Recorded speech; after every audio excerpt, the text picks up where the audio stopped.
नमस्कार दोस्तों, हम फिर से लेकर आ चुके हैं आप लोगों के लिए शाम की सभी ताज़ा और बड़ी खबरें। फटाफट अंदाज में एक एक कर बताएंगे आपको आज देश और दुनिया से क्या बड़ी खबरें निकलकर सामने आ रही हैं। लेकिन उससे पहले दोस्तों एक नजर डालेंगे सुर्खियों पर। बीजेपी के ऊपर जमकर गरजते हुए नजर आए राहुल गांधी। राहुल गांधी बोले बीजेपी ने फैलाया देश में सबसे ज्यादा परिवारवाद। अब आपको बताते चले अमित शाह के बेटे को घेरा। वहीं पर अगली बड़ी खबर में हम आपको बताएंगे दोस्तों, दरअसल आपको बताते चले गाजा पर हो रहा है अटैक को लेकर ईरान ने दी अब खुली धमकी। बोले अगर तमाम मुस्लिम देश साथ आ गए तो तुम रोक नहीं पाओगे, एक तरीके चेता दिया है। वहीं पर अगली बड़ी खबर में हम आपको बताएंगे दोस्तों, दरअसल आपको बताते चले इजराइल गाजा की जंग में भड़के असदुद्दीन ओवैसी। बोले पूरे देश चुप बैठे हैं, फिलिस्तीनियों के ऊपर अत्याचार हो रहा है, वहां के लोगों को मारा जा रहा है, लेकिन कोई भी आवाज नहीं उठा रहा है। वहीं पर अगली बड़ी खबर में हम आपको बताएंगे दोस्तों, दरअसल आपको बताते चले तेलंगाना में अजहरुद्दीन बोले इस वक्त कांग्रेस की हवा चल रही है, इस बार तेलंगाना में आएगी कांग्रेस की सरकार। वहीं पर दोस्तों अगली बड़ी खबर में हम आपको बताएंगे, दरअसल आपको बताते चले 57 मुस्लिम देश ओआईसी का संगठन भी हुआ जो है फिलिस्तीनियों के साथ। अब आपको बता दें इजराइल की खैर नहीं, इजराइल लगातार कमजोर पड़ता चला जा रहा है। वहीं पर अगली बड़ी खबर में हम आपको बताएंगे दोस्तों, दरअसल आपको बताते चले भारतीय जनता पार्टी के ऊपर जमकर गरजी महुआ मोहित्रा। महुआ मोहित्रा बोली कि फिलहाल बीजेपी, अब तो पीएम नरेंद्र मोदी भी परेशान आ गए हैं अडानी के घोटालों को छुपाते छुपाते। वहीं पर अगली बड़ी खबर में हम आपको बताएंगे दोस्तों, अखिलेश यादव का बीजेपी के ऊपर हमला। अखिलेश यादव बोले फिलहाल बीजेपी के जो बुलडोजर है उसमें लगता है डीजल खत्म हो चुका है। बताएंगे क्या कुछ कहा है अखिलेश ने। वहीं पर दोस्तों आपको बताते चले सीधे सीधे भारतीय जनता पार्टी को लगा एक और बड़ा झटका। मध्य प्रदेश में बीजेपी के दोस्तों और कई नेता हो सकते हैं बाहर पार्टी से। वहीं पर अगली बड़ी खबर में हम आपको बताएंगे दोस्तों, दरअसल आपको बता दें हमास के लड़ाकों ने बना लिया इजरायली सैनिकों को बंधक, कई टैंकों को ले लिया अपने कब्जों में सुरंग से निकल के। आपको बताते चले हैं हमास ने कहीं ना कहीं इजराइल को कमजोर कर दिया है। तो तमाम खबरें दोस्तों फटाफट अंदाज में देंगे, एक एक कर देंगे। फिलहाल खैर चलिए बढ़ते हैं सबसे पहली और सबसे बड़ी खबर की ओर। दरअसल दोस्तों आपको बताते चले बीजेपी के ऊपर जमकर गरजते हुए नजर आए राहुल गांधी। राहुल गांधी बोले बीजेपी ने फैलाया है देश में हिंदू मुसलमान नफरत की राजनीति करती है बीजेपी। राहुल गांधी ने बीजेपी को निशाने पर लेते हुए कहा कि फिलहाल बीजेपी परिवारवाद की बात करती है, लेकिन अगर देखा जाए तो सबसे ज्यादा परिवारवाद तो सिर्फ बीजेपी में ही है। राहुल गांधी ने दोस्तों बीजेपी के परिवारवाद का भी जिक्र करते हुए उन्होंने पोल खोली। राहुल गांधी ने कहा कि रक्षा मंत्री राजनाथ का बेटा कौन है, कहाँ है वो राजनीति में है दोस्तों, अभी हाल ही में उसे टिकट दिया था। उन्होंने कहा गृह मंत्री अमित शाह का बेटा क्या करता है, बीसीसीआई का चेयरमैन है। राहुल गांधी ने कहा अनुराग ठाकुर कौन है, उसके पापा बीजेपी में थे, अब वो बीजेपी में। आप समझिए अगर बीजेपी की लिस्ट आप निकालेंगे तो 98% लोग आपको ऐसे मिलेंगे जो दोस्तों परिवारवादी हैं। प्रधानमंत्री ने पहले बाप राजनीति में था, फिर बेटे को दे दिया, फिर बहू को दे दिया। ऐसे बीजेपी ने सबसे ज्यादा परिवारवाद फैला रखा है। लेकिन बीजेपी किस चीज का बार बार ढोंग करती है, कह रहे इन्होंने तो परिवारवाद फैला रखा है। कांग्रेस तो सिर्फ अपनी पार्टी है और परिवार वालों को ही टिकट देती है। अब बीजेपी अपने रास्ते खोलती ही नहीं, क्योंकि बीजेपी के तो तमाम नेता ही दोस्तों परिवारवादी हैं। अनुराग ठाकुर के पिताजी पहले राजनीति में थे, अब वो है रक्षा मंत्री राजनाथ, अभी भी राजनीति में, उनका बेटा भी राजनीति में है। कैलाश विजयवर्गीय दोस्तों राजनीति में थे, उनका बेटा भी राजनीति में है। ज्योतिरादित्य सिंधिया राजनीति में, अब उनका बेटा भी राजनीति में। तमाम लोग एक एक कर जो है पूरे जो नाम गिना दूंगा तो शायद शाम हो जाएगी। तो ये कहना गलत नहीं होगा कि पहले बीजेपी अपने गिरवान में झांक ले कि वो क्या है, और उसके बाद वो किसी और को ये बताए कह रहे आपने तो परिवारवाद फैला रखा है। जबकि दोस्तों परिवारवाद तो असल में बीजेपी ने फैला रखा है और ये सब देख रहे हैं। ऐसा नहीं है किसी को कुछ पता नहीं है, सबको दिखाई दे रहा है कि फिलहाल भारतीय जनता पार्टी कौन से परिवारवाद की बात करती है और कैसे उसने ये सब कुछ फैला रखा है। बीजेपी चाहे कुछ भी कर ले, आज हमारे देश में दोस्तों महंगाई, गरीबी, बेरोजगारी जैसे मुद्दों को दबाने के लिए इन मुद्दों को हवा दी जाती है और कांग्रेस को बदनाम करने के लिए। लेकिन राहुल ने कहा बीजेपी की पोल खोल दी। चलिए बढ़ते हैं एक और अगली बिग ब्रेकिंग की तरफ। बता दो तो ईरान की खुली धमकी। ईरान साफ साफ बोला इजराइल से अगर तमाम मुस्लिम उतर गए जंग में तो तुम्हारा खैर नहीं। आपको बताते चले दोस्तों लगातार फिलिस्तीन, इजराइल और हमास के बीच में जंग छिड़ी हुई है। इजराइल हमास की जंग के बीच में ईरान ने सीधी चेतावनी दे दी है या फिर यूं कहते खुली धमकी दे दी है। ईरान ने इजराइल को धमकी देते हुए कहा कि अगर तमाम मुस्लिम एक साथ उतर गए तो तुम लोग की खैर नहीं होगी। उन्होंने कहा कि लगातार फिलिस्तीनियों के ऊपर अत्याचार हो रहा है, फिलिस्तीनियों को मारा जा रहा है। अगर मुसलमानों को इसी तरीके से मारा गया तो सब लोग एक साथ उतरेंगे इस जंग में। आपको बता दें, ईरान ने कहा कि हम मानते हैं हमेशा से ही इजराइल फिलिस्तीनियों के ऊपर जो है अत्याचार करता हुआ आया है। उन्होंने कहा कि फिलहाल इजराइल जो है वो फिलिस्तीन के बेकसूर लोगों को लगातार मार रहा है, उसके हमलों में फिलिस्तीनियों की जानें जा रही हैं। आपको बता दें दोस्तों, लगातार जो है यहाँ पर इजराइल और हमास की जंग के बीच में मासूम लोग मारे जा रहे हैं, जिसको लेकर कहीं ना कहीं ईरान ने खुली चेतावनी दे दी है। यही नहीं, ईरान ने दोस्तों कई लोगों से मुलाकात भी की है और बताया जा रहा है कि ईरान और दूसरे देश भी अब हो सकता है इजराइल के ऊपर हमला कर डाले, और अगर ऐसा हो गया दोस्तों तो इजराइल पूरी तरीके से बर्बाद भी हो जाएगा। क्योंकि जाहिर सी बात है, लगातार इजराइल जो कर रहा है उसको लेकर कहीं ना कहीं देश में अब एक जंग का माहौल बन गया है। सीधी सी बात यह है कि इजराइल की इस हरकतों के कारण कहीं ना कहीं दोस्तों देश में, विदेशों में, पूरे देशों में ये टेंशन का माहौल बना हुआ है। फिलहाल चलिए बढ़ते हैं एक और अगली बिग ब्रेकिंग की तरफ। बताया दोस्तों अगली जो बड़ी खबर निकल कर आ रही है, असदुद्दीन ओवैसी का बीजेपी के ऊपर हमला। ओवैसी ने कहा कि प्रधानमंत्री बात करें, लगातार जो है यहाँ पर इजराइल हमले कर रहा है हमास पर, प्रधानमंत्री को दी ओवैसी ने सलाह। आपको बताते चले, असदुद्दीन ओवैसी का कहना है कि आज पूरे देश चुपचाप बैठे हुए हैं, इजराइल लगातार जो है बेचारे फिलिस्तीनियों को मार रहा है। उन्होंने कहा कि इजराइल की बर्बरता और नेतन्याहू की शैतानियत पूरी दुनिया देख रही है। नेतन्याहू एक शैतान है जो शैतानियत फैलाने में लगा हुआ है। आपको बताते चले, वर्ल्ड वॉर से दोस्तों कभी किसी का फायदा नहीं हो सकता, सिर्फ देशों का नुकसान ही हो रहा है, दोनों देशों का हो रहा है। जो प्रॉपर्टियां बनी हुई थी, जो संपत्तियां बनी हुई थी, वो धीरे धीरे कर तबाह हो रही है। वहां पे जिस तरीके से रॉकेट दागे जा रहे हैं, बड़ी बड़ी बिल्डिंगें, एयरपोर्ट, हॉस्पिटल्स सब उड़ रहा है वहां पर, और ऐसे में कोई भी देश कंगाल होता चला जा रहा है। इससे पहले आपको पता होगा यूक्रेन और रूस का युद्ध चल रहा था, तब भी यही हुआ था। लेकिन अब जब इजराइल तो लगातार, वहां तो खैर मारा नहीं जा रहा था नागरिकों को, लेकिन यहाँ तो इजराइल लगातार फिलिस्तीनियों को मार रहा है। ओवैसी ने कहा कि आज पूरे सब तमाम देशों को एकजुट हो जाना चाहिए और फिलिस्तीनियों का साथ देना चाहिए। ओवैसी ने कहा कि फिलहाल फिलिस्तीनियों के ऊपर 2008 के बाद से ही हमले हो रहे हैं। उन्होंने कहा कि फिलिस्तीनियों के ऊपर लगातार जो है यहाँ पर हमले किए जाते हैं और कहीं ना कहीं दोस्तों फिलिस्तीन को दबाने की कोशिश की जाती है। सवाल यही है दोस्तों, फिलिस्तीन को कहीं ना कहीं नीचे गिराने की कोशिश कर रही है बीजेपी। और एक चीज साफ हो जाती है कि फिलहाल जिस तरीके से ये चीजें की जा रही हैं उसको लेकर कहीं ना कहीं भारतीय जनता पार्टी घिरी हुई है। और मुझे एक चीज समझ में आ गई है दोस्तों कि इजराइल जो कर रहा है उसकी हरकत को सपोर्ट नहीं करना चाहिए, क्योंकि जाहिर सी बात है इजराइल जो कर रहा है दोस्तों वही चाइना हमारे देश के साथ भी कर रहा था। ऐसे में ओवैसी ने साफ कहा कि फिलहाल प्रधानमंत्री भी नेतन्याहू से बात करें और उसे सलाह दें कि फिलहाल इस युद्ध को किसी भी तरीके से रोका जाए। फिलहाल चलिए बढ़ते हैं एक और अगली बिग ब्रेकिंग की तरफ। बताया दोस्तों अगली जो बड़ी खबर निकल कर आ रही है, अखिलेश यादव का बीजेपी के ऊपर बड़ा हमला।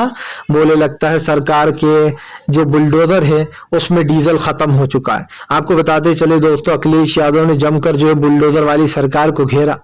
अखिलेश यादव ने बीजेपी को घेरते हुए कहा कि लगता है डीजल खत्म हो चुका है। आपको बताते चले ये पूरा मामला दोस्तों दरअसल किस चीज का है, ये पूरा मामला जो है ये बाबू सिंह की हत्या का है। दरअसल आपको बता दें, बाबू सिंह ने एक जमीन बेची, बीजेपी के नेताओं ने दोस्तों उससे वो जमीन एक तरीके से हड़प ली। आरोप ये है दोस्तों बाबू सिंह, जिससे ये कहा गया कि हम तुम्हारी जमीन 6 करोड़ रुपए में खरीद रहे हैं। आपको बताते चले उस बेचारे से 6 करोड़ में जमीन खरीदी गई और ये कहा गया कि हम ये तुम्हें चेक दे रहे हैं, धीरे धीरे तुम्हें पैसा मिलता रहेगा।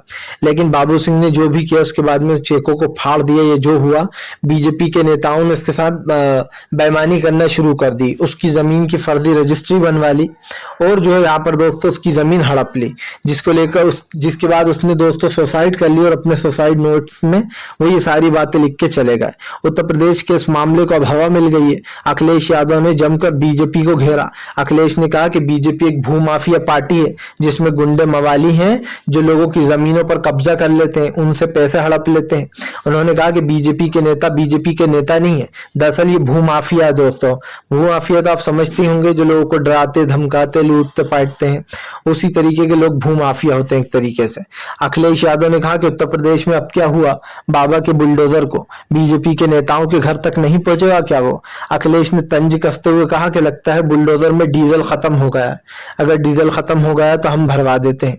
अखिलेश यादव ने कहा कि फिलहाल सिर्फ बुलडोजर से डराती है विपक्ष को बीजेपी, और जब खुद के लोगों के ऊपर चलाने की बारी आती है तो बुलडोजर का डीजल खत्म हो जाता है, बुलडोजर में जंग लग जाता है।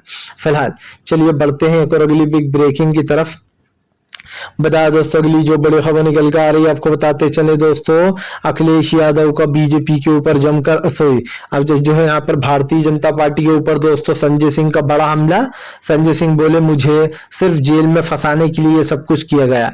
दरअसल आपको बताते चले दोस्तों, पूरी आम आदमी पार्टी पर बीजेपी निशाने साध रही है। ऐसे में अब संजय सिंह के समर्थन में आते हुए केजरीवाल ने बीजेपी को लपेटे में ले लिया। अरविंद केजरीवाल ने बीजेपी पर हमला बोलते हुए कहा कि फिलहाल बीजेपी सिर्फ आम आदमी पार्टी को खत्म करने की कोशिश कर रही है, लेकिन वो ऐसा कर नहीं पाएगी।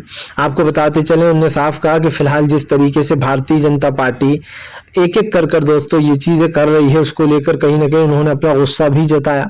केजरीवाल ने कहा कि बीजेपी को लगता है वो हमें जो यहाँ पर खत्म कर देगी या फिर आम आदमी पार्टी को खत्म कर देगी। इसको लेकर तो दोस्तों एक यही बात समझ में आ रही है कि बीजेपी को लगता है जो भी कर रही है सही है, लेकिन भारतीय जनता पार्टी एक बात भूल गई है दोस्तों कि जहां से गेम शुरू होता है वहीं पर खत्म भी हो जाता है। और भारतीय जनता पार्टी को इस वक्त दोस्तों एक बड़ा झटका लगता हुआ नजर आ रहा है, क्योंकि प्रधानमंत्री से लेकर तो बीजेपी के नेता तक हर कोई दोस्तों इस पूरे मामले में दिखाई दे रहा है।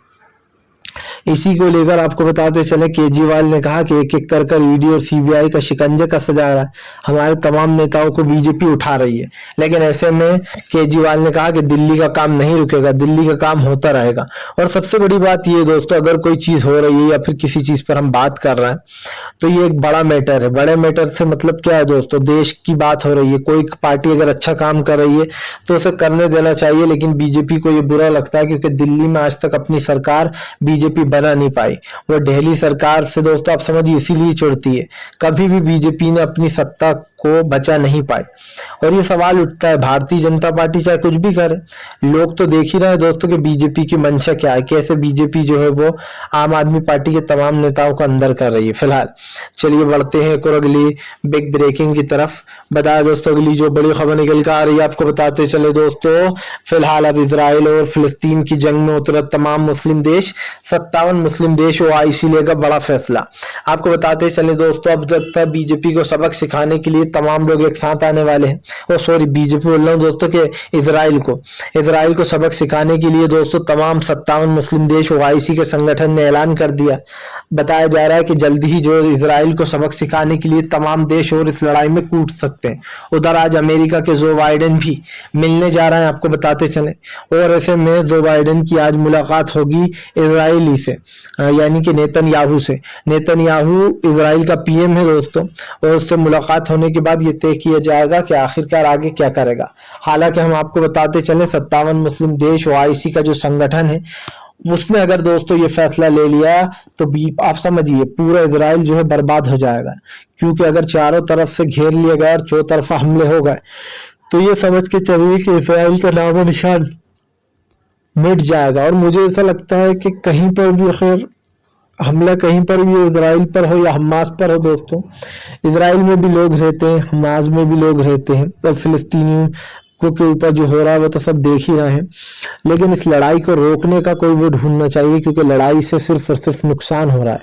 जो अभी आपको और हमें दिखाई दे रहा है दोस्तों वो सिर्फ यही है कि फिलहाल ये चीज थोड़ी गलत जा रही है, इस पर रोक लगनी चाहिए, मुझे ऐसा लगता है। क्योंकि आज हमने एक चीज को नोटिस किया, बार बार दोस्तों के लगातार फिलिस्तीनी बेचारे मारे जा रहा है, और उनकी जान बचाने का जो जिम्मा है वो कहीं ना कहीं सबका ही है। फिलिस्तीनियों के ऊपर जो अत्याचार हो रहा है उसको रोकना चाहिए। फिलहाल चलिए बढ़ते हैं एक और अगली बिग ब्रेकिंग की तरफ। बताया दोस्तों अगली जो बड़ी खबर निकल कर आ रही है, ममता बनर्जी की तेज तर्रार सांसद महुआ मोहित्रा का PM और अडानी के ऊपर हमला। महुआ मोहित्रा बोली अब तो अडानी के घोटालों से PM मोदी भी परेशान हो चुके हैं। दरअसल दोस्तों अडानी के बड़े बड़े घोटाले के बाद एक हो रहा घोटालों को लेकर अब घिर गई हैं महुआ बीजेपी। महुआ मोहित्रा ने बीजेपी को निशाने पर ले लिया है। महुआ मोहित्रा ने कहा कि अब तो अडानी ने इतने घोटाले कर दिए हैं कि जो है यहाँ पर पीएम मोदी भी परेशान हो चुके हैं अडानी के घोटाले सुन सुनकर।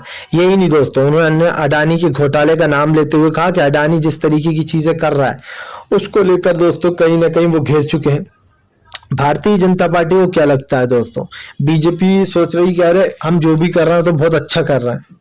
लेकिन इस वक्त आपको बताते चले, जब महुआ मोहित्रा ने ये बात कही तो निशिकांत दुबे जो है उन्होंने ये आरोप लगा दिया कि अरे भैया जो ये महुआ मोहित्रा हैं इनका तो अडानी ग्रुप के राइवल्स के साथ लेन देन है। वो ही इनसे बोलता है कि अडानी के खिलाफ सवाल पूछना संसद में, और अपना लॉगिन वो भी दे रखा है इन्होंने, पासवर्ड वगैरह, तो इसकी जांच कराई जाए। उन्होंने एक ओम बिरला को चिट्ठी भी लिखी कि जो महुआ मोहित्रा है वो पर्सनल इंफॉर्मेशन लीक करती है संसद की, जो कि देश की सिक्योरिटी के लिए बहुत खतरा है। आप समझिए दोस्तों, बीजेपी के नेताओं पर जब महुआ मोहित्रा सवाल उठाने लगी, अडानी के मुद्दे उठाने लगी, तो बीजेपी यह आरोप लगाने लगी कि अरे इनका तो अडानी ग्रुप के राइवल्स के साथ कनेक्शन है, जबकि सब जानते हैं कि ऐसा कुछ नहीं है दोस्तों। लेकिन एक बात साफ है, भारतीय जनता पार्टी को महुआ मोहित्रा ने जमकर सुनाया, और सबसे बड़ी बात यह है कि अडानी वाले मुद्दे पर महुआ ने बीजेपी को लपेटे में ले लिया। इससे एक चीज तो साफ हो जाती है दोस्तों, बीजेपी चाहे कुछ भी करे इस वक्त वो लोगों के निशाने पर आ चुकी है। भारतीय जनता पार्टी को लगता है कि हम जो भी कर रहे हैं सही है,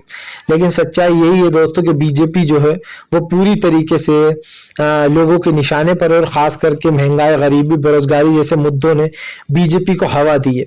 फिलहाल चलिए बढ़ते हैं एक और अगली बिग ब्रेकिंग की तरफ।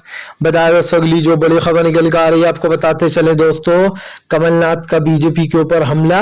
दिग्विजय सिंह बोले कमलनाथ और शिवराज में सिर्फ इतना ही फर्क है, शिवराज सिंह चौहान हवाओं में बातें करते हैं और कमलनाथ करके दिखा देते हैं। आपको बताते चले दोस्तों, इस वक्त सरकारें जो है वो आपस में ही भिड़ रही हैं। मध्य प्रदेश से लेकर तो तमाम जगहों पर बीजेपी को लोगों ने निशाने पर ले रखा। ऐसे में कमलनाथ ने कल अपनी घोषणाएं जारी करते हुए बीजेपी को जमकर निशाने पर लिया। कमलनाथ ने कहा कि फिलहाल मध्य प्रदेश में अब मामा के जाने का समय आ चुका है, अब मध्य प्रदेश की राजनीति बदलेगी। उन्होंने कहा मध्य प्रदेश में लगातार एक के बाद एक बड़े भ्रष्टाचार हो रहा है, और इस भ्रष्टाचार को रोकने के लिए ही हमें कुछ करना होगा। आपको बताते चले, उन्होंने साफ कहा कि फिलहाल मध्य प्रदेश के बढ़ते भ्रष्टाचारों को रोकने की जरूरत है। सबसे बड़ी बात यह दोस्तों कि मध्य प्रदेश में जो भ्रष्टाचार हुआ है 50% वाली सरकार इसे बताया गया है। कर्नाटक में 40% भ्रष्टाचार था, यहाँ पर 50% है। बीजेपी दोस्तों मध्य प्रदेश को, मामा शिवराज के ऊपर कमलनाथ ने आरोप लगाया कि बीजेपी ने मध्य प्रदेश को चौपट राज्य बना दिया, जहां पर आप समझिए लोगों के हक उनसे छीन लिए जाते हैं, बिना पैसा खिलाए कुछ काम होता नहीं है। इन तमाम चीजों को कमलनाथ ने उठाया। घोषणा पत्र में महिलाओं से लेकर तो सिलेंडर तक सस्ता होने की बात की गई है दोस्तों, और जो 5 गारंटियां दी गई हैं वो काफी बड़ी गारंटियां हैं। लेकिन अब सवाल यही है, मध्य प्रदेश की राजनीति में काफी बड़ा बदलाव आने वाला है, क्योंकि हमने जैसे कि पहले भी कहा था कि मध्य प्रदेश में जो है दोस्तों पहले कांग्रेस की ही सरकार थी, 1.5 साल तक चली, इसके बाद सरकार को गिरा दिया गया। लेकिन अब फिर से एक बार जो है यहाँ पर मध्य प्रदेश में गेम चेंज होता हुआ नजर आ रहा है, और साफ दिखाई दे रहा है कि यहाँ पर कांग्रेस की सरकार बन रही है। चाहे मध्य प्रदेश हो, राजस्थान हो, छत्तीसगढ़ हो, हर जगह कांग्रेस का डंका बजता हुआ नजर आ रहा है, क्योंकि जो सर्वे हैं वो तो यही बताते हैं कि हर जगह जो है कांग्रेस ही अपनी सरकार बनाएगी। और सच बताऊं दोस्तों तो अब देश में कांग्रेस की हवा चल गई, अब बीजेपी का समय गया। फिलहाल चलिए बढ़ते हैं एक और अगली बिग ब्रेकिंग की तरफ। बताया दोस्तों अगली जो बड़ी खबर निकल कर आ रही है, आपको बताते चले दोस्तों, लंबिया ने इजराइल के राजदूत को जूते मारकर देश से छोड़ने को कहा, बोले जल्द से जल्द देश छोड़ो। दरअसल दोस्तों आपको बताते चले, लंबिया देश ने इजराइल के राजदूत को कहा कि फिलहाल आप यहाँ से देश छोड़ सकते हैं, यहाँ से निकलिए। आपको बताते चले, बताया जा रहा है कि लंबिया के देश वालों ने इजरायली राजदूत को बाहर जाने को कह दिया है, क्योंकि आपको बता दें इजराइल और फिलिस्तीन की जंग में लगातार फिलिस्तीन मारे जा रहा है, जिसको लेकर लंबिया ने सीधा ऐलान कर दिया है कि अब यहाँ पर राजदूत की कोई जरूरत नहीं है। जिससे एक बात तो साफ हो जाती है कि फिलहाल बीजेपी की टेंशन अब बढ़ने वाली है, क्योंकि लंबिया जो है दोस्तों वो भी अब कहीं ना कहीं फिलिस्तीन के समर्थन में, और उसने तो साफ कर दिया कि भैया राजदूत वगैरह जो भी हो यहाँ से निकल लो। और इजरायली लोगों को दोस्तों सब भगा रहे हैं अब, क्योंकि जाहिर सी बात है लगातार जिस तरीके का अटैक किए जा रहा है, ऐसे में बेचारे मासूम लोग मारे जा रहे हैं। फिलहाल आपको हमें जरूर बता देना आपको हमारा वीडियो कैसा लगा। अच्छा लगा है तो इसको लाइक करिएगा, चैनल पर पहली बार आए सब्सक्राइब करिए, ताकि ऐसे वीडियो दोस्तों आपको